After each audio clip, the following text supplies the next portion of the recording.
lagi poket, blub. Anaknya meriang, nak cucuku sakit, kenapa nek? Nenek kasih apa? Nggak kasih apa-apa kok, cuma coklat. Ya, nggak ngasih apa-apa tapi cuma coklat. Kemarin cuma 1 piring aja kok mie-nya bisa 6 piring. Itu kadang-kadang kita bercanda. Orang tua kita kadang-kadang sayang tapi nggak tanggung jawab, ya kan? Giliran sakit, nelpon. Ya enggak Pak, nyadar ya, kakek nenek di sini ya. Itu sayang cucu, apa lagi cu? Ini kan banyak yang ngasih kan nyawa ke gua, kan dari waliden. Ya, itu memang kenyataan di lapangan. Saya tahu bersama teman kita. Gimana Pak, ini pengalaman saya, hati-hati ya kan.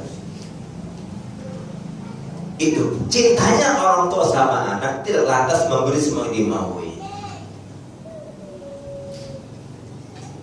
Kembali ke yang berikutnya. Edukasi yang kita berikan sama anak kita itu harus all out, maksimal. Kan ada ilustrasi, ya ilustrasi nyata nih. Sahabat lama ketemu lewat WA atau mungkin Facebook atau Messenger atau mungkin Kakao atau mungkin Line atau mungkin yang ada Instagram misalnya. Jok, gimana sekarang? Alhamdulillah gue baru rampungin S3 nih, tadi mau profesor gitu. Aku ngajar di kampus ini. Lu sekarang gimana? Kan dulu kita bareng di Prancis kuliah S2-nya manajemen pendidikan. Iya, terus S3 gimana? Ke Texas bareng. Terus lu sekarang gimana? Aku di rumah. Ya sayang dong, lu kuliah sampai ke luar negeri habis puluhan miliar jadi ibu rumah tangga. Justru aku bangga karena yang didik anakku S3. Yang didik anakmu sarjananya SBT, serabutan alias bantu. Kan hebat aku kuliah S3 untuk anakku di rumah. Allah S3 ke Amerika, ke Jepang, ke Texas atau ke Hong Kong untuk kampus. Yang diuntungin kampusnya, anak lo korban. Ya enggak? Dosen yang S3 di kampus, hebat, ilmunya keluar semua. Pulang ke rumah, entar ya nak, mama capek. Bibi bikinin teh anget. Bibi, anakku tolong mandiin. Giliran anaknya minta mandiin, entar baru pas mandi dia yang mandiin. Itu kayak kita harapkan. Allah ya. Oke lah, kita gak menyalahkan dia S3 dosen, tapi jadikan juga ada dosen yang hebat di rumah Anda. Memang dosen dapat tunjangan, apalagi profesor 7 juta per bulan tunjangannya. Gajinya sekian puluh juta, makanya kalau ada notifikasi, kalau ada dokter, profesor, cepet beli mobil, udah ganti pasti. Tapi lupa sama yang di rumah. Kan hebatnya temannya yang ini kan, gua ini S3, bukan buat orang lain, buat anak gua juga pada akhirnya. Mohon maaf,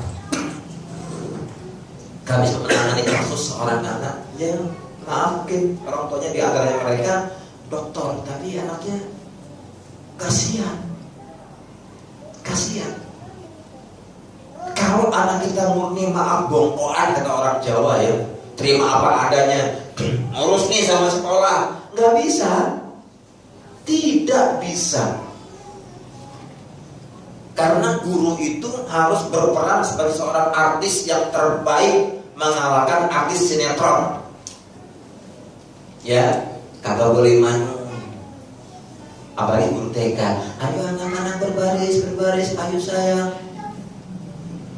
Ya, perut lagi mules, gigi lagi sakit, kepala lagi puyeng. Kalau sama anak orang sekolah, ayo nak, ayo sayang, baris ini ngerapi. Di rumah, yang benar kalau jalan. Di sekolah, saya lewat sini jalannya ya. Sama anaknya, lo mau kemana? Sama anak orang sayang, anak kita, kebalik kita. mana dibayar Ustaz? Oh mau dibayar, bayar lo surga. Surga. Antaranya bukan pintu lo di surga, anak lo, bukan murid lo. Murid kita paling bisa-bisanya, saya doain Bapak Guru mudah-mudahan panjang umur, sehat terus. Paling gitu doang. Kalau anak kita enggak kan? Rabbighfirli wa liwalidayya warhamhuma kama rabbayani shaghira. Anak kita kira-kira ada nggak murid kita doain gitu kan? Jarang. Masa bilang ya Allah ampuni ya Ustazku, kalau doain lo. Itu sistem yang kita kadang salah kaprah untuk memahaminya. Salah kita menerapkan konsep itu. Maka saya bilang guru itu kan dituntut berperan sandiwara paling hebat. Tidak boleh bawa masalah rumah ke kelas atau ke kantor, tapi boleh bawa masalah kantor ke rumah. Yang jadi korban kan anak istri kita kadang-kadang, ya. Kadang istri kita pulang kerja tahu dia suamiku kalau pulang ini terlambat, pasti sedang marah nih. Pas-pasan, bang udah pulang bang, udah gandeng istri, apa yang gandeng tangan.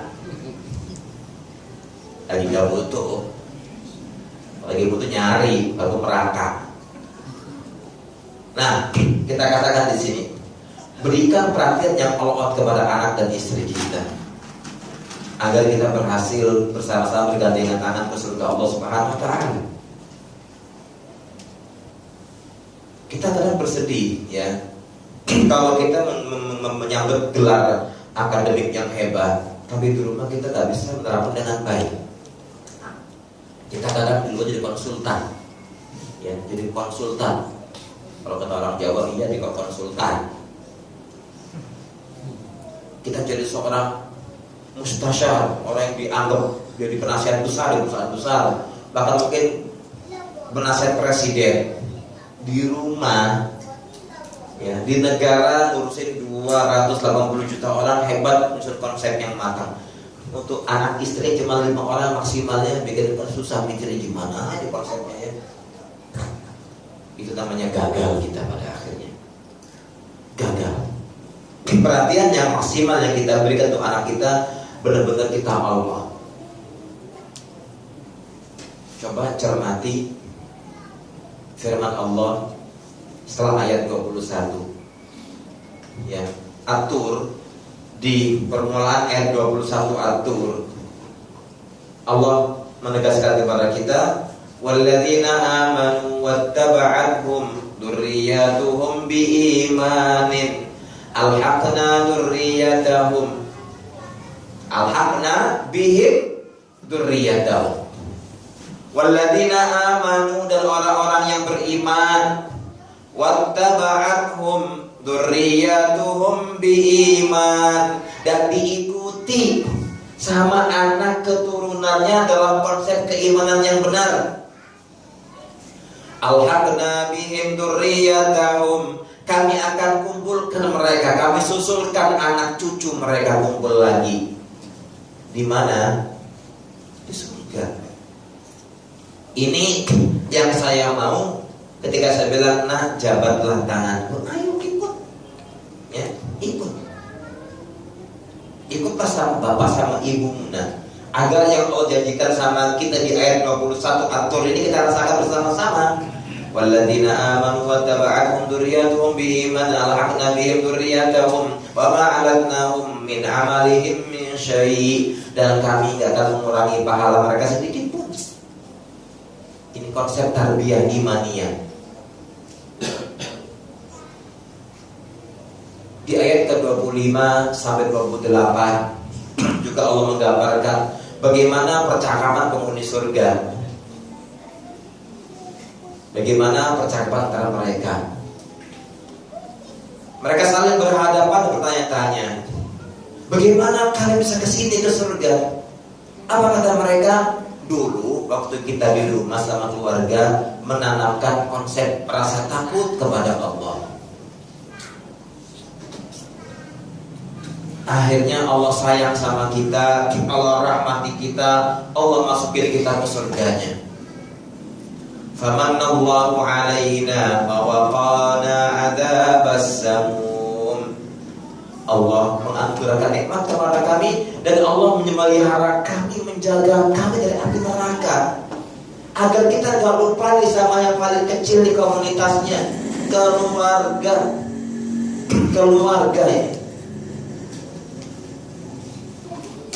Dulu kita berdoa kepada Allah untuk kebaikan bersama. Karena memang Allah perintahkan sama kita, kita dulu diperbaikin. Baru anak istri kita. Agar kelak kalau Allah manggil kita, maka panggilan itu betul-betul untuk bersama-sama. Kita, anak kita, istri kita. Sampai-sampai sering saya ulang-ulang sebelumnya, salah seorang ulama salaf mengatakan, nah, kalau perlu aku ini sebagai orang tuamu akan menambahkan kuantitas ibadah untuk kebaikan. Kadang-kadang ada ibu tanya gini, Ustaz boleh gak saya puasa untuk kebaikan anak saya? Boleh-boleh aja. Boleh. Karena ulama salaf pernah ngomong, nah, aku bakal menambahkan ibadahku, amal ketaatanku kepada Allah untuk kebaikanmu juga, nak.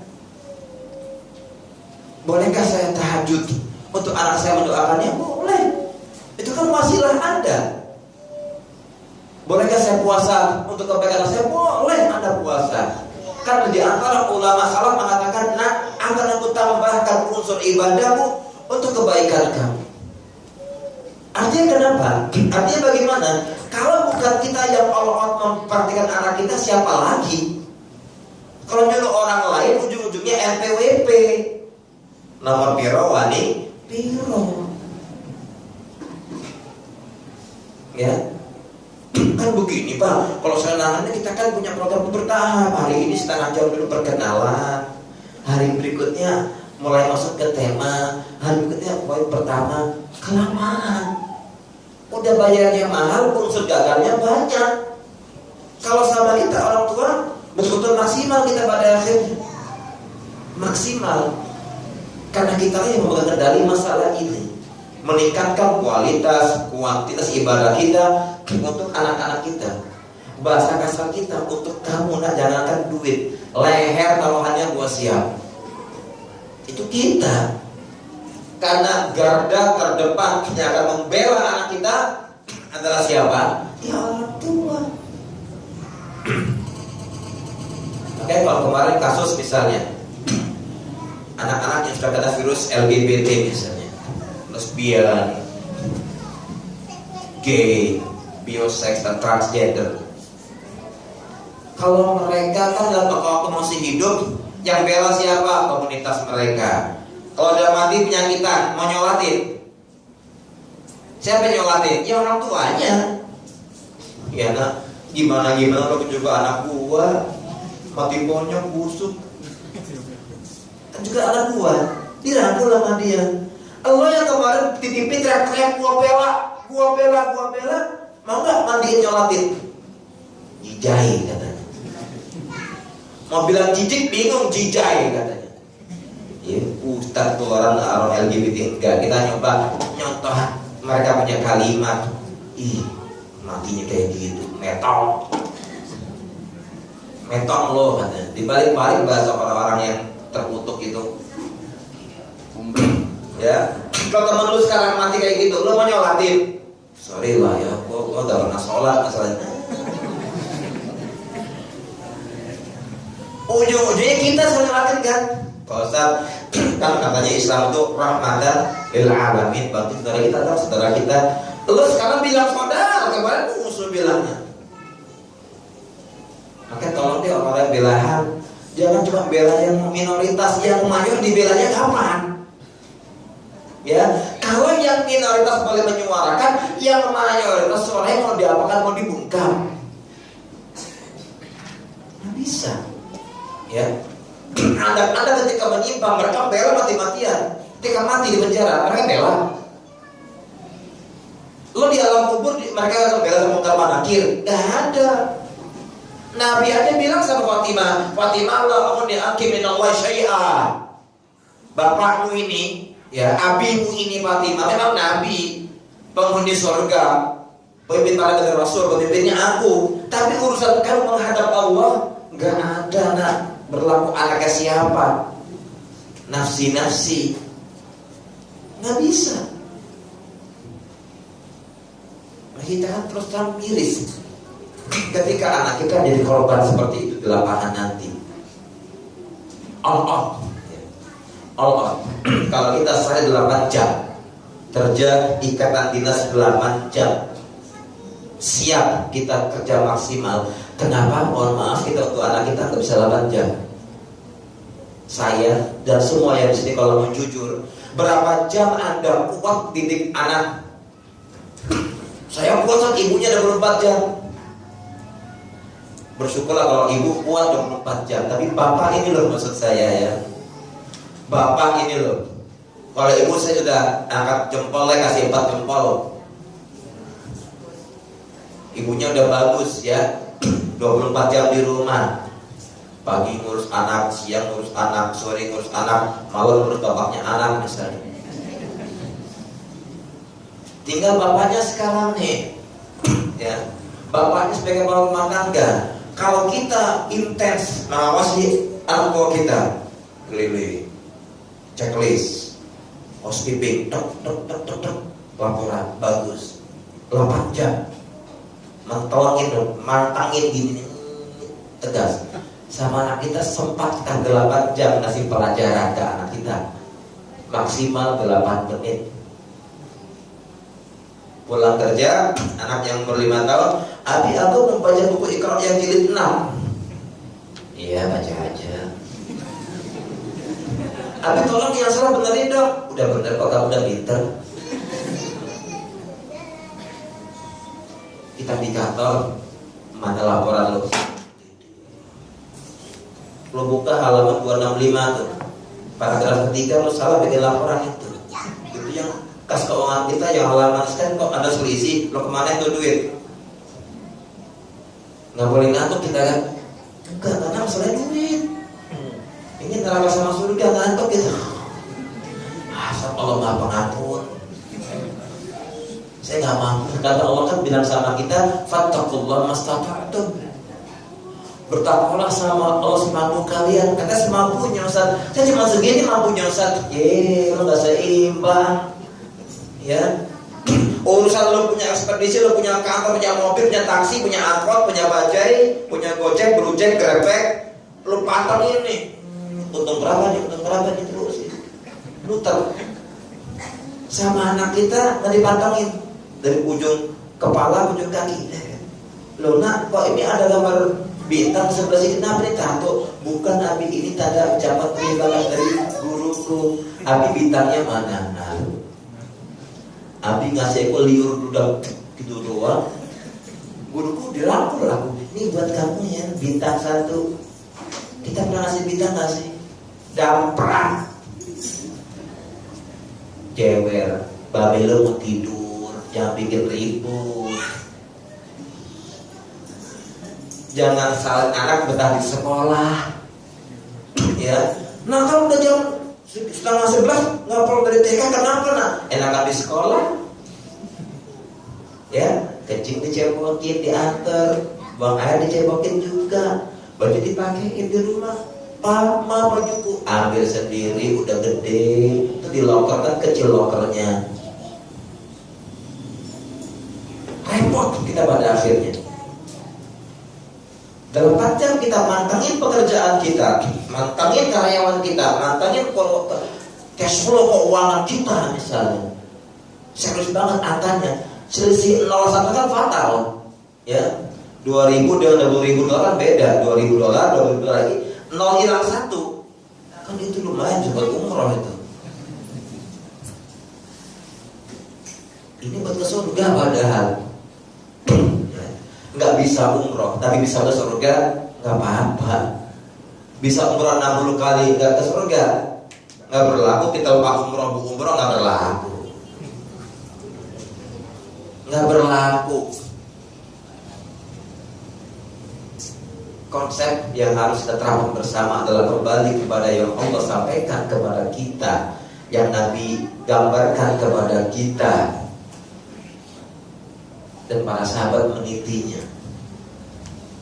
Makanya Umar bin Khattab, ya, Umar bin Khattab setiap kali habis pulang dari urusan kepemerintahan, pulang ke rumahnya, dia bilang gini, anakku, keluargaku, tadi Umar habis bilang sama staf dan bawahannya, Umar memerintahkan staf seperti ini, bawahan seperti ini. Kalau ada anak yang Umar melanggar, yang Umar perintah dan larang, gua hukum 2 kali lipat. Itu Umar bin Khattab radhiyallahu anhu. Saya pernah baca ketika dalam kitab Al-Qadha fi Ahdi Umar. Dia kalau habis nyuruh anak buahnya di pemerintahan, nyuri itu, dibilang keluarganya, anakku, istriku, misal begini, tadi saya melarang anak buah saya nggak boleh terlambat sholat, nggak boleh terlambat kerja, harus amanah, harus jujur. Kalau ada anak-anakku, istriku yang berkhianat, ya, terlambat sholat, nggak disiplin, gua hukum 2 kali lipat. Itu Umar yang nggak mau dikatakan gagal dalam memanage sebuah konsep tarbiyah atau pendidikan. Balance di sini. Jadi jujur, tadi aku udah bilang sama teman-teman di sana, para sahabatku yang megang berbincang masalah ini saat itu, dan aku sekarang di rumahku juga sama, menerapkan dengan konsep yang sama. Menerapkan dengan konsep yang sama. Sampai jam berapa waktu ini? Sudah ya? Hah? Apa dibuka tanya jawab langsung? Ya. Terakhir ya, sebelum tanya jawab. Tanya jawab berapa jam? Setengah jam aja. Baik, yang terakhir, jangan pernah kita merasa bosan apa berputus asa ketika melihat ada sedikit ketidakberhasilan. Jangan sekali-kali mutung. Udah lentang terserah lo. Kalau mau nyungsep, mau nungging, mau jengking, kayak gini terserah, seterah. Bi udah capek ngurusin lo. Telur ayam itu bisa jadi goreng. Lo punya telur mau diapain? Gak manfaat. Gua melihara bebek itu pakai bendera daun, krek-krek. Alun dijewer udah, ditendang udah, kalau berubah itu selalu jangan. Ya. Kalau anak kita dibilang seterak lo, senang anak kita, alhamdulillah ini gua tungguin deh. Dari awal kan enak itu seterak gua. Bahaya. Ya. Jangan pernah berputus asa atau patah arang ketika melihat setitik atau satu permasalahan yang mengarah kepada ketidak atau kekurang berhasilan kita. Kan kalau orang Indonesia bilang kegagalan itu adalah keberhasilan yang tertunda. Itu untuk menghibur kita, kegagalan itu adalah sebuah keberhasilan yang tertunda. Teruskan. Kenapa? Kalau kita mau jujur, mohon maaf Bapak Ibu, Anda mulai perhatian sama anak mulai kapan? Ya kira-kira baru 3 bulan ini deh. Setelah kapan? Setelah mungkin 10 tahun aku lupa. Ya nggak bisa. Kebiasaan 10 tahun yang sudah hancur, ingin berubah dalam tempo 3 bulan, mimpi, ya. Walaupun ada dengan kehendak Allah sekejap mata berubah, tapi kan jarang. Kita harus melewati proses yang panjang di situ. Maka saya katakan ketika melihat ada sedikit ketidakberhasilan atau kurang maksimalnya kita dalam mendidik anak kita, jangan lantas mutung. Ya, kalau kata orang Jawa Pak, mutung atau futur atau bahkan mungkin udahlah sampai sini aja, jangan. Terus harus kita pelajari kenapa ini gak ada perubahan, ada apa ini, ada apa. Karena ingat, kalau kata orang Jawa, kalau diarabkan, al-waladu sirru abawaihi, anak itu fotokopi orang tuanya. Tidak mungkin pohon mangga berbuah kelapa, buah itu jatuh gak jauh dari pohonnya. Gak mungkin tangga kita punya saham, gak mungkin. Tidak mungkin. Kalau bicara soal karakter, memang kita katakan karakter itu ada karakter asli, ada yang memang karakter karena kontaminasi, ada pengaruh di situ. Sehingga kita katakan ketika mendapati sedikit ketidakberhasilan, jangan mutung, jangan putus asa, teruskan, adakan pendekatan dengan konsep kita pakai rumus way solution. Mengapa seperti ini? Mengapa? Contoh kasus misal begini. Nah, kenapa kamu kok sakit perut? Telat makan, Pak. Kenapa telat makan? Asik main, Pak. Kenapa asik main? Gak ada yang ngingetin. Nah, kan sih kata orang yang pengalaman di HRD, ini katanya way solution itu berarti yang ketiga maksimal. Nah, kenapa kamu kok kepalanya bocor? Jatuh, Pak. Kenapa jatuh? Lari. Kenapa lari? Dikejar anjing. Kita tahu jawabannya. Oh, berarti begini. Sama dengan kita menghadapi ketidakberhasilan atau belum berhasilnya kita mengarahkan anak kita, bukan itu kegagalan. Terus gali, terus cari analisa kenapa. Pasti kita yang salah, bukan salah anak kita. Pasti kita yang salah, bukan salah anak kita. Cermati itu. Karena Allah yang sudah bilang sama kita di hadis qudsinya, faman wajada khairan falyahmadillah. Siapapun di antara kita yang mendapati kebaikan, bersyukur deh sama Allah. Dan siapapun di antara kita yang mendapati keburukan, jangan salahin siapa-siapa, tunjuk hidup sendiri. Gua yang salah, aku yang salah. Jangan terus kita bilang gara-gara lu kayak gini, gara-gara lu juga istri ngatur diri. Jangan. Aku yang salah. Dan itu sepakat mereka, para pakar psikologi, para psikiater sepakat kalau masalah rumah tangga itu kembali ke ayah ibunya, ambil putus ayahnya. Silakan tanya mereka, silakan buka di YouTube ceramah mereka, orang psikologi, orang psikiater. Kalau bicara masalah anak, pasti pertama tanya, lo anak siapa kamu? Oh, Pak Belo yang itu, kagak salah nih. Di sini film orangnya baru di sini semua. Jadi lo anaknya, iya Pak, kok tahu Pak? Tahu lah. Nah, mereka para pakar-pakar yang mengobati terapi psikologi atau psikiater itu, kita akan melihat dulu bagaimana peran aktif. Dan mohon maaf, kalau kita sakit harus terus bangkit untuk anak dan istri kita. Kita lemah, bangkitkan semangat kita.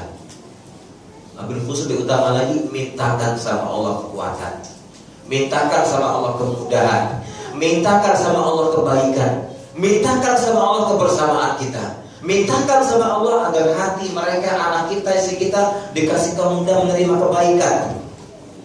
Semakin kecil doa Anda, semakin datang kebaikan itu. Yang jadi masalah kita kan doanya kurang kencang. Doanya kurang kencang kita kadang-kadang. Kalau masalah kota kata kita banyak kurang kencang. Kalau masalah duit kencang kita kan, ya Allah, besok tender nih, tunjukkan yang terbaik buat aku ya Allah. Kalau pertanyaan kita pernah doa juga kira-kira, ya Allah, coba ulangi doa ini. Rabbana hab lana min azwajina wa dzurriyyatina qurrata a'yun waj'alna lil muttaqina imama.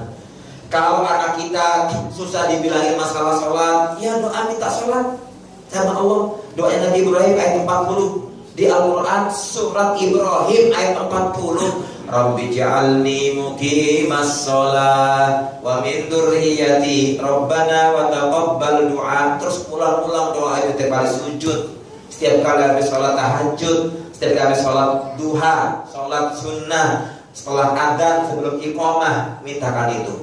Lihat hasil itu anak kita. Allah nggak tuli, Allah nggak buta, ya. Karena itu doa Nabi Ibrahim kok. Karena Allah tahu pasti hambanya butuh doa ini. Ibrahim tahu, dia gak ingin cuma dia aja, tapi anak cucunya harus berjuangkan. Rabbi ja'alni muqimas sholat. Ya Allah ya Rabbu, jadikan aku dulu ini, kita nih contoh nyata, ya. Hamba baru dirikan sholat. Wa min dzurriyyati, dan anak keturunanku. Rabbana wa taqabbal du'a. Yang terakhir, kuncinya kan Allah nyuruh kita dengan dua hal. Wasta'inu bis sabri was shalah. Ini minta tolonglah sama Allah dengan sabar dulu baru sholat. Makanya saya kata para ulama, ente doanya kencang gak sih? Kadang-kadang percuma. Ya, harus kencang. Sering saya ulang juga. Salah seorang sahabat Nabi mengatakan, saya itu enggak ingin mendapatkan jawaban dari Allah sekian banyak doa dikabulkan sekian, tidak. Yang saya inginkan bagaimana Allah mengilhamkan kepada saya agar saya gemar berdoa. Itu kata kuncinya. Yang saya inginkan adalah agar Allah berkenan mengilhamkan kepada saya agar saya gemar berdoa. Karena yang namanya pintu kalau diketok terus dibuka kira-kira dibuka. Siapa sih itu pintu? Nggak berhenti kok amat, nggak lecet tangannya tuh, mesti dibuka. Itu logika kita, kan itu analogi kita. Analoginya kata sahabat Nabi, pintu yang sering diketok akan dibuka, maka orang pastikan sama dengan di atas. Karena Allah bilang sama kita, ud'uni astajib lakum, doalah sama aku kabulkan. Allah nggak bilang nggak kabulkan, aku tunda, nggak ada. Astajib lakum. Makanya kurang kencang, kurang kuat. Maka kata sahabat Nabi, mereka mengatakan, aku ingin Allah berkenan mengilhamkan kepadaku agar aku gemar berdoa, suka berdoa, gak pernah bosan meminta. Kita kan kadang bosan. Udah kayaknya Allah cukup sampai sini aja deh. Kayaknya aku udah sering minta gak ada jawabannya. Hah? Kita bilang lu enak banget nyalain Allah. Memang salah Allah, lu yang salah. Lu mintanya gak ikhlas. Ya Allah, kira-kira jawabannya kapan ini? Jangan. Makanya di antara pesannya Luqman Al-Hakim kepada putranya, nah bila engkau kapanpun, detik kapanpun, menit kapanpun diberi kesempatan berdoa, minta sama Allah, karena kamu nggak tahu kapan dikabulkannya doa. Nah, makanya jangan sering goblok, jangan sering bengong, nggak bagus. Dikancani setan. Duduk dikir, astagfirullah, astagfirullah, astagfirullah, tasbih subhanallah, alhamdulillah, wala ilaha illallah, wallahu akbar, wala haula wala quwata illa billah. Kesempatan seperti itu. Ya. Jangan cuma kita kayak sales marketing keliling mau pinter, tapi selagi dengan pikiran doa sama Allah Azza wa Jalla. Makanya saya tidak mencermati pesan Luqman Hakim pada putranya, karena kamu nggak tahu nak kapan waktu dikabulkannya doa. Selimpir itu waktu kita. Sempat istighfar, sempat doa terus gitu. Lagi naik motor, ya Allah, gua ini keringetan, kepanasan, kehujanan, kerja untuk anak bini gua, kasihkan mereka oleh yang soleh-soleha. Pesen, minta sama Allah. Jangan minta sama tetangga sebelah, bang titip keluarga ya, jangan. Nitip, jasanya berapa ya makan gitu. Sama Allah. Anda nyetir mobil, Anda sedang pergi keluar kota, Anda sedang musafir, terus mintakan kepada Allah. Yakin Allah pasti mengabulkan. Nabi bilang sama kita kok, ud'ullaha wa antum muqinuna bil ijabah. Berdoalah kepada Allah sementara kalian yakin Allah pasti mengijabahinya. Demikian barangkali Allah alam bisawab. Baik, ada pertanyaan di depan saya. Masya Allah, ini panjang banget.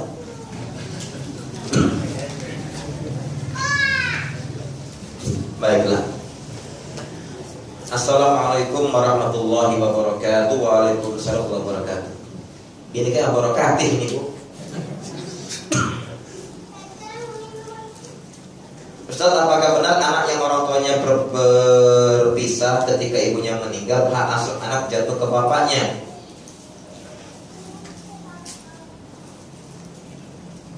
Anak yang berpisah, yang orang tua berpisah, ketika ibunya meninggal, hak asuhnya anak jatuh ke bapaknya. Anak itu milik siapa jawab pertamanya? Bapak ibunya kan? Secara hukum syar'i, juga hukum perdata Indonesia, kalau berpisah karena cerai hidup, ya kan ada dua kan, orang bilang cerai mati, cerai hidup. Kalau anak masih kecil menyusu kepada ibunya, maka ibunya hak asuh mutlak. Nanti ketika anak sudah usia balik, suruh milih. Kecuali maaf, ibunya pindah agama alias murtad. Yang kedua, ibunya kalau diberikan hak asuh anaknya rusak. Itu secara undang-undang pidana perdata itu dibolehkan mengalihkan status asuh kepada bapaknya. Tapi kalau ibunya soleha, bapaknya soleh, bercerai hanya kesalahpahaman, kalau anak masih kecil dalam pengasuhan ibunya menyusui, maka masih haknya ibu. Nanti udah gede baru suruh milih. Tapi mohon maaf, tidak boleh berbakti yang dipilah-pilah. Lo kalau mau bakti sama anaknya aja ya, jangan babila itu buaya, ular. Jangan. Anak kita belum tahu apa-apa udah ngerti buaya sama ular. Lu ketemu, buaya, lu ular. Marah bapaknya. Nah, gua nggak pengen punya anak ular. Babel begini karena khilaf, lupa. Ya, demi Allah saya kira-kira mungkin 7 tahun yang lalu waktu ngisi kerja di sebuah kantor, ada pemuda ngambil saya nangis. Pak Ustaz, saya dosa enggak? Ya enggak tahu kamu dosa enggaknya mas. Bukan saya mau nanya Ustaz. Oh iya, nanya aja gimana. Berdosakah saya kalau saya ini tidak menerima bapak saya mau kembali ke saya? Sebentar, kayaknya bapak kamu minggat dulunya. Kok Ustaz tahu? Udah kebaca. Iya Pak Ustaz, ibu saya hamil, bapak saya minggat. Entah kemana. Setelah saya gede, sekarang udah 25 tahun, bapak saya kena musibah, jatuh sakit, pengen kumpul sama saya.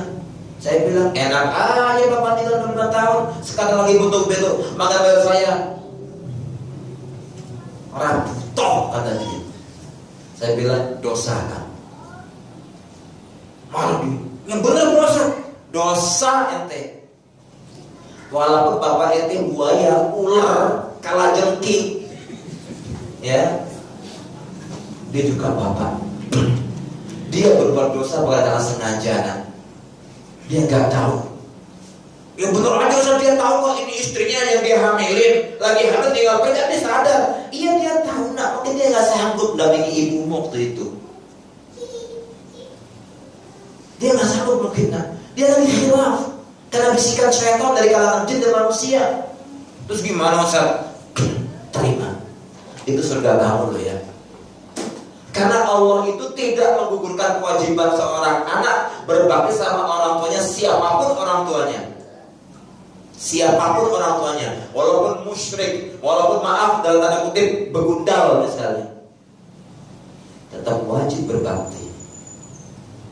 Nggak gugur loh nak. Gitu Ustaz? Iya. Apa iya? Kamu nanya, jawab entah. Nggak punya dalil. Kita pakai perasaan Ustaz. Jangan pakai perasaan kalau masalah hukum. Bingung dia, sakit hati emang iya. Ibuku jual gorengan Ustaz, manggul pisang ke pasar. Itu begitu perjuangan ibu kan. Makanya jangan sampai niru gitu ntar udah gede. Ya, itu kejelekan yang gak boleh ditiru.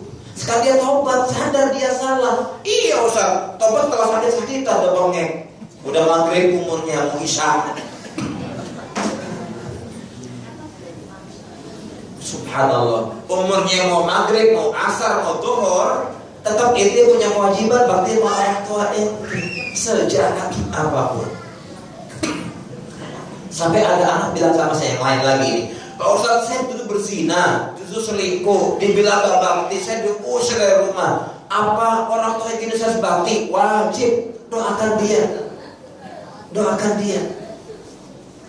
Makanya saya katakan di awal bahwasanya kalau seperti gambarannya, kalau ibunya meninggal, ya boleh bapaknya ngasuh. Kalau orangnya baik memang.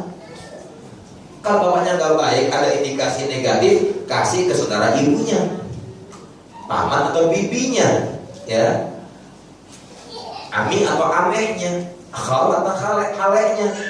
Itu yang paling gampang. Kalau memang masih di antara pasangan bermasalah, ya. Kalau ibunya meninggal, bapaknya oh bahaya kalau bikin anaknya bahaya gini, ambil, diselamatkan. Yang kedua, kata Allah, saya dan suami pisah. ini. Alhamdulillah pasca pisah hubungan kami jadi lebih baik dalam hal berkomunikasi ya untuk mengadakan anak. Nah ini kenapa nunggu pisah? Ya, kenapa nunggu pisah? Ini yang kami sayangkan. Ya, memang saya katakan talak itu halal tapi dibenci sama Allah. Boleh kita bercerai, tapi Allah benci itu. Maka saya katakan bahwasanya kita nggak akan pernah bisa ketemu untuk sepakat dalam sebuah kesepakatan, akan bisa, nggak akan bisa, ya. Selembut apapun Anda, senurut apapun istri Anda, seganteng apa Anda, secantik apa istri Anda, nggak akan ketemu, nggak akan ketemu. Lain rahim masalahnya, satu rahim aja ribut, apalagi lain rahim. Mohon maaf, ini saya ingin berikan nasihat. Kenapa hubungan komunikasi itu baik terjadi setelah perceraian? Kan nyesel kita. Kalau kita mau jujur, kalau nggak dari dulu ya masnya. Iya ya, tolonglah. Yang jadi karena anak kita sekarang kan. Memang saya katakan hadisnya masih diperselisihkan oleh para ulama. Tapi saya cenderung untuk mengatakan bahwa hadisnya minimalnya hasan gitu. Walaupun ulama tapi mana yang benar misalnya. Abghadul halal ilallahi at-talaq. Perkara halal yang paling dibenci sama Allah apa? Talak, perceraian. Halal, tapi orang gak suka. Makanya kenapa Allah bilang sama kita at-talaqu marratan, perceraian itu 2 kali yang bisa rujuk. Supaya mikir kita, kenapa sampai 3 bulan berpikir logis. Kayaknya gak bagus nih kalau cerai. Harus ada yang ngalah salah satunya. Maka kenapa Allah bilang sama kita kalau ada 2 orang suami istri mulai ada hubungan yang renggang, syiqaq, datangkan juru runding dari pihak perempuan dan juru runding dari pihak laki-laki, temuin dong. Yang sering saya tuh kalau kadang maaf membantu menangani itu saya katakan, ente maunya apa coba. Ya, kalau saya boleh jujur, saya pernah tahun insya Allah tahun 2010 lah kira-kira, saya lupa. Habis ngisi di radio, saya mau ketemu pasangan suami istri. Saya datang, kaget saya. Suaminya umur 60 tahun, istri 40 tahun. Bapak, ini putrinya istri saya, Ustaz. Oh, maaf. Bapak hebat dong. Iyalah Ustaz, saya. Baik Pak, singkat kata masalahnya apa? Ini kita mau cerai Ustaz. Oh, mau cerai. Saya tanya, ini mau saya kuatkan perceraiannya apa saya perbaiki masalahnya? Gitu aja kita tetap capek. Udah mulai matanya udah orang begitu ke saya. Bapak kayaknya orang kaya nih Pak. Ya, saya kepala ini kok. Ibu, saya pengusaha Ustaz. Saya katakan, mohon maaf, ini mau diperkuat niat cerainya apa mau diperbaiki? Ya, perbaiki lah Ustaz. Baik. Kalau diperbaiki, Anda berdua siap baik gak? Siap Ustaz. Maaf Bapak, walaupun Anda lebih tua dari saya, tapi saya boleh marah kan? Boleh Ustaz. Alhamdulillah. Setuju, selamat dulu. Terus nasihatnya lama, hampir 2 jam. Hampir 2 jam. Bapak Ibu maaf, mungkin gak cukup 2 jam kita ketemu, harus pulang satu lagi. Terus selesai, ente mau nyapa, dia mau nyapa. Ente mandang ente punya istri kayak apa coba? Hah? Kayak hantu? Terus ibu mandang ente kayak apa? Kayak genderuwo? Enggak bosan. Ternyata masing-masing ikut dengan karakternya. Ego kurangin deh. Kalau nggak bisa ngilangin, kurangin. Lo juga sama. Bisa ngilangin kok? Gak bisa kok, gak usah ketemu saya. Minimal kurangin, ya. Tiduran. Kayak Anda punya kolesterol, mau nambah? Nggak berani kalau sudah LDL-nya 650, pingsan kita biasanya. Ya. Kalau tekanan darahnya 200, sudah siap-siap diambil kain kafan sama keranda mayatnya. Sama kayak Anda. Kurangin. Akhirnya alhamdulillah sampai sekarang dengan kabar masih rukun. Terus kedua, bapaknya usia 60 sekian, ibunya sudah hampir 60-an. Ke rumah saya. Mau apa Bapak Ibu? Mau minta dukungan cerai. Waduh, setua ini siap cerai. Siap bilang kenapa? Udah gak butuh kan? Iya. Udah gak nafsu? Iya. Kenapa? Gak sesuai sama anaknya. Kok baru sekarang cerainya tuh kelamaan? Punya 60 tahun saya bilang. Tapi saya berusaha merangkul mereka. Di rumah malam itu saya dudukkan. Sebelum kita mulai, Anda mukminah. Iya Pak Ustaz, saya pakai hukum Quran Sunnah. Saya Pak Ustaz, awas melanggar dosa. Iya Pak Ustaz. Langsung diam. Silakan utarakan. Siapa dia Ibu? Oh, dia begini. Toh Bapak, siapa dia? Dia begini Pak Ustaz. Udah. Emang itu udah punya berapa kebaikan? Itu juga gimana? Ya gimana lagi ya katanya. Sekarang alhamdulillah jadi baik, rukun, mesra banget sekarang. Saya iri. Ya. Udah 60 sekian umur pensiunan dia. Hanya gara-gara ada masalah pribadi lagi. Sampai anaknya broken. Anaknya pun saya nangani. Anaknya sebelumnya saya serahkan dengan orang yang jadi preman kompak. Mas, tanya dulu Mas, cara preman itu aja gitu kan. Siap Ustaz. Kau dicari. Tambah jadi. Wah enggak bener. Dengan cara Ustaz mestinya. Siap. Deketin. Tapi saya juga harus berubah orang tuanya. Ini salah bapak, salah ibu. Ada terus kemudian bener. Ketemu malam-malam ada orang ke rumah saya. Jam 10 malam. Siapa yang saya pikir? Kalau dulu saya pegang kesantrian, biasa santri minta izin biasanya. Sekarang saya bukan kesantrian, bukan pimpinan pesantren itu kok ada orang pintu mau izin apaan? Saya buka pintu keren. Ada yang berdiri lusuh pakai celana lapis kata, Pak Ustaz, kamu siapa? Saya Fulan, ya Fulan. Ya Allah Le, mau apa kesini? Saya udah tobat. Duduk masuk ke rumah, saya rangkul nih, saya hati. Besok kamu pertama kali harus keluar rumah saya, temui bapak ibu, cium tangannya, cium keningnya. Sekarang Masya Allah dia jadi soleh, berbalik. Saya kalah solehnya. Dia nikah sama orang Kristen perempuan. Saya mau jangan. Insya Allah apa Ustaz? Istri masuk Islam dan sekarang jilbaban. Jadi soleh sekarang santun. Dulu saya tahu dia gurunya ditantang duel. Sekarang mereka bosan. Assalamualaikum Pak Ustaz. Gede pada dapetnya, Masya Allah. Dia bukan LGBT dia, bukan ya. Tapi udah santun, udah baik. Saya bilang sama bapak ibunya, Bu, jangan lupa doa. Pak, jangan lupa doa. Istighfar terus. Anaknya Masya Allah. Dan dekat dengan kita sekarang. Jadi bagus. Ya, kembali ke soal ini. Maaf sebelumnya. Saya mantan ini. Saya mantan suami dan istrinya mengkondisikan anak saya ketika bersama saya dan bapaknya bahagia, dan alhamdulillah anak saya tetap riang dan percaya diri. Kami pun lebih mudah menyatukan visi misi setelah cerainya dalam mendidik anak. Tapi di sisi lain anak saya terkadang menginginkan dia bisa berjalan berkumpul dengan bapak ibunya, tapi saya tidak pernah menyanggupi karena mantan suami saya kan sudah bukan mahram saya, dan saya juga menjaga perasaan istrinya. Tapi bapaknya bilang bukan berarti terus mengabaikan perasaan anaknya. Bagaimana solusinya? Kalau talaknya masih satu, kan bisa rujuk walaupun sekian tahun. Kalau talaknya masih 2, bisa kembali nggak? Bisa, tapi harus melamar lagi, akan baru lagi. Kalau udah talak 3 ya nggak bisa. Kecuali Anda, ibu, udah nikah lagi terus cerai. Tapi nikah lagi jangan direkayasa, Bang, nikahin gua. Terus ribet cerai kita. Biar apa Bu? Biar kalian sama dia lagi yang pertama. Gak boleh, itu haram namanya. Kalau ini dulu maaf perceraiannya masih talak 1, kan begini gambaran cerai.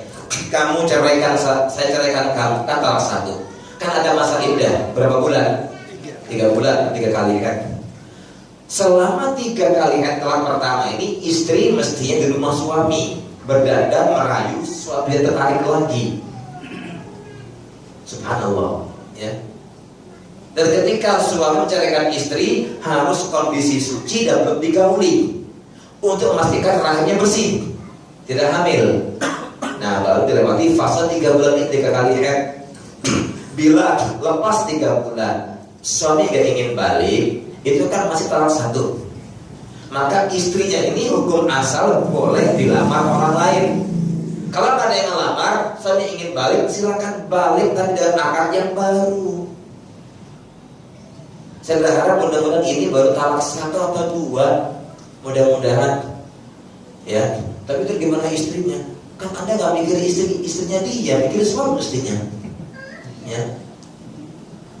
Kalau istri yang kedua maaf bisa akur dengan dia, maka kita introspeksi diri, kok saya gak bisa akur ya, kan yang kedua bisa. Berarti jangan-jangan yang kedua tahu celahnya. Oh, suaminya butuh ini, dikasih ini yang ku mau, ku tahu yang dia mau. Masa kalah sama Sprite kan gitu. Itu konsep kita ya. Mudah-mudahan ini baru talak 1 atau 2. Yang ketiga, 3 soal Pak. Iya. Mau ketemu kayaknya. Apakah kalau Allah Subhanahu wa taala mentakdirkan saya menikah lagi, kelak suami saya tidak punya kewajiban apa terhadap anak saya? Sejatinya anak ibu itu nasabnya ke bapaknya atau ke bapak kedua? Bapak yang pertama. Di aktenya kalau saya namanya Ahmad, bapaknya namanya Ali, Ahmad bin Ali, bukan bapak yang kedua. Sambung ini nggak boleh. Kalau anak ibu perempuan, misalnya Fatimah ya binti Ali, nanti ketika nikah walinya ya Ali kalau dia masih hidup ya. Dan suami Anda masih berhak memberi nafkah kepada anak Anda ini, walaupun atas kesepakatan bersama sesuai kadar kemampuan ayahnya. Jangan dipaksa. Ini anak lo sekolah butuhnya SPP 5 juta, uang makannya 6 juta. Ya nggak mau, saya cuma 3 juta kan minus, nggak mau tahu. Ya nggak bisa, karena Allah bilang sama kita, liyunfiq du sa'atin min sa'ati, hendaklah seorang suami beri nafkah sesuai dengan kadar kemampuan dia. Ya, artinya tetap kalau ibu udah menikah lagi, anak ibu jangan sampai dikompor-komporin, nggak boleh ketemu bapaknya, harus ditemukan. Kalau bapaknya mau ngasih nafkah silakan sesuai dengan kadar kemampuan dia. Ya, adapun ibu sudah menjadi kewajiban suami yang berikutnya. Ya, Allah alam bisawab. Yang kedua, ini yang keempat berarti. Bismillah, Ustaz, bagaimana menjelaskan secara detail kepada anak laki-laki yang sedang menanti momen baliknya? Cara terbaik yang santun menjelaskan bahwa mereka akan menghadapi momen baliknya. Saya katakan maaf, sex education itu kan terkadang sebagian kita memahaminya hubungan suami istri kan. Tidak seperti itu mestinya. Terkadang mohon maaf, anak kita harus sudah mengetahui nama kelamin, harus tahu agar dia nggak sampai dikasih teman yang nakal. Tahu bukan berarti beban mainan ya. Maaf, saya ke kelas 6 SD dulu punya teman, namanya ya, punya teman. Itu di tembok ada kan, saya kan rumah saya di terminal, ada pasar, pantai, pelabuhan kan gitu. Di tembok belakang sekolah gede tulisan kelamin laki-laki. Dia baca, nanya ini apa? Ketawa kita, ini kasihan dia nggak tahu gini ya. Itu 6 SD, umur 12 tahun. Akhirnya dia pulang ke rumah nanya, Pak, itu artinya apa? Ngamuk papanya. Siapa ngajarin kamu? Kata anaknya, Papa nggak pernah ngajarin saya masalahnya. Nah, jangan sampai anak kita dapat kreativitas dari luar. Ya, anak kita pun yang laki-laki ketika dapat ibunya lagi maaf nggak sholat, lagi dapat dijelasin, ibu nyuruh saya sholat, ibu kok kadang-kadang sebelum pray seminggu sampai 10 hari, sakit apa sih bu? Ada deh. Lanjut aku juga pray deh setelah sholat, kan bahaya akhirnya. tetap dijelaskan dengan cara yang benar. Sebut namanya, sebut apa keterangannya, biar kita tahu.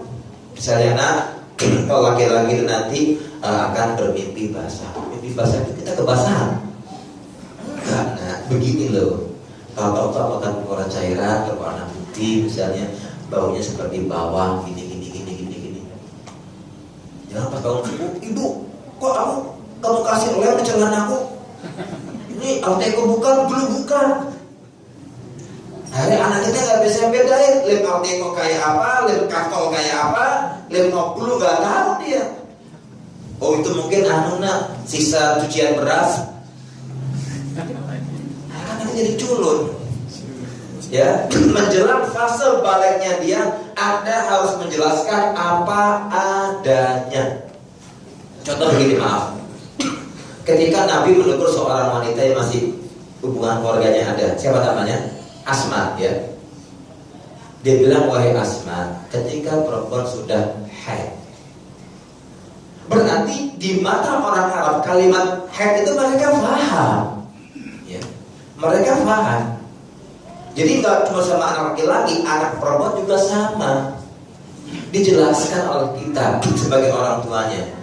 Dulu ada kasus orang memahami yang namanya sex education itu adalah bagaimana menjelaskan hubungan suami istri, bukan. Menjelaskan, nah kamu perempuan itu sex education, nah kamu laki-laki itu sex education. Nah cowok sama cewek nggak boleh berduaan, ya itu sex education. Oke, mohon maaf sekali. Kalau zaman nenek moyang dulu kita tuh, kalau anaknya kawin, mesti gak beres seminggu. Wah, aku takut bang, dia apa sama kamu? Aku digini-giniin, ini kenapa gue gini? Nggak diajarin kan bingung. Ini apa sih? Kan gitu. Kok narik kain? Kan bingung. Diajarin jangan ditarik kan gitu misalnya. Itu edukasi buat kita. Jelas gak? Nah, nanti kamu akan balik. Ini namanya ini nama ini. Tolong, ini jangan jadi barang konsumsi kamu ketika bercanda. Ketika marah teman sebut kalau gitu, lo jangan.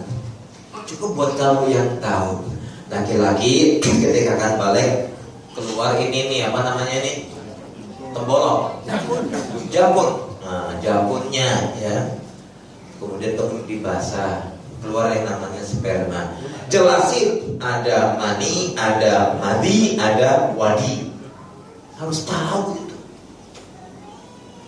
Jangan sampai anak kita nyetor spare motor.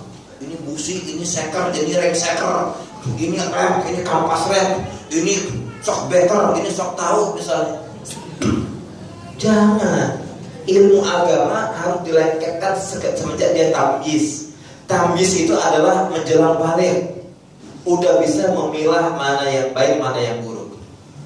Ya, jangan sampai anak kita kenal dari buku, dari teman. Anak kita baca buku. Pak ini apa artinya? Hus, itu salah misalnya. Itu porno. Porno apa Pak? Bingung anak kita. Porno itu bukan si Parno. Bukan.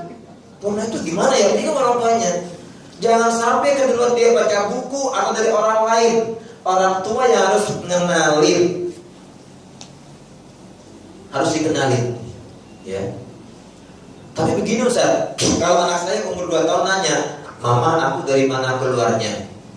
Emang dari kuping lo keluarnya? Enggak lah, dari perut Mama gitu. Jelasinnya harus 4 mata. Nanti kamu dulu di perut Mama, udah cukup. Udah Mah, gitu deh. Iya, nanti ketika tambah usia jelasin lagi. Ketika usia tamyiz 7 tahun, 10 tahun mulai paham, jelasin. Dan tidak ada hal yang ditutup-tutupi. Ya, tidak ada hal yang ditutup-tutupi. Jangan mengalihkan nama aslinya kepada nama yang lain. Jangan. Akhirnya sampai gede dia sampai begitu. Kayak kita mengatakan sama anak kita, kalau anak kita cadel ditiruin, nah nanti jangan makan kelupuk ya, jangan minum es jeruk ya. Dan dia fase dibilang bisa, ya harus dibisakan nyebut nama yang jelas. Kalau nama anak yang saya Ali panggil Ali, kalau namanya Abdullah ya Abdullah. Jangan dikasihkan Aab, jangan begitu ya nah. Duduk, jangan gitu ya dong. Dula aja, nah. Abdullah, Amir misalnya. Jangan Acim, sini Cim. Namanya Yasir padahal. Kan repot ya. Kita harus